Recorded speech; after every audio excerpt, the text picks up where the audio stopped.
Nobody put your hands on my thing, because later on, no, don't put your hands on it. Because not today, but later on we might be doing something a little dangerous. Okay? Yeah. But today, who can tell me what sin is? Okay, being bad?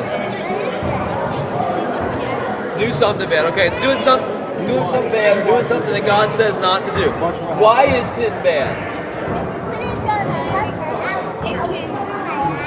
It can ruin your life. It can hurt you, but also because God says not to. But you're right, because you're jumping ahead of me here. It's so good. You're doing really well. It can mess you up. Okay? What sin can do is hurt you from doing what God wants you to do. Okay? So right now, the candle is like us. My candle friend is doing what God wants him to do. He's burning like a candle's supposed to, giving us light. If there was no light in this room, we could see by this candle, and he'd be helping us like God wants him to.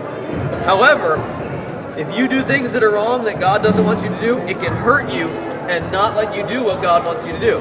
So I have a glass here. Who can see what's in my glass? Who wasn't here already? What do you see? What do you see in there? What does it look like? There's no water in there. It looks like there's nothing in there. It's a glass full of sin, though. Okay? Now watch what happens when I pour the sin on my candle friend. What happened? How'd that happen? He went out. The same thing can happen to you if you get too much sin in your life.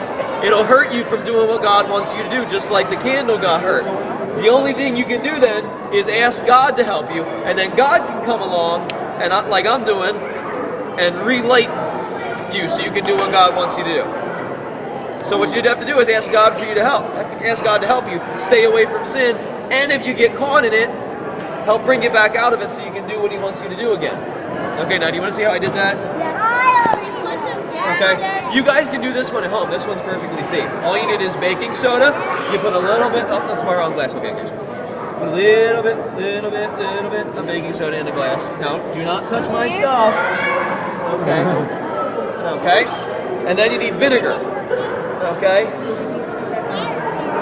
so, and you mix them in. Watch what happens when I mix them together. Yeah, it makes bubbles. I was close. Okay, and those bubbles are called carbon dioxide, and carbon dioxide puts out fire. Okay, and carbon dioxide is heavier than air, so it doesn't come out like air would. It stays in the glass. And if I'm really careful, I can take an empty glass and pour just the gas, but not the liquid, from one glass into the other. Being very careful. Okay, now, you didn't see anything go, but the gas should have gone from one glass to the other. And I can pour it out on my candle. Time to play some more basketball. Or just some more cheerleading.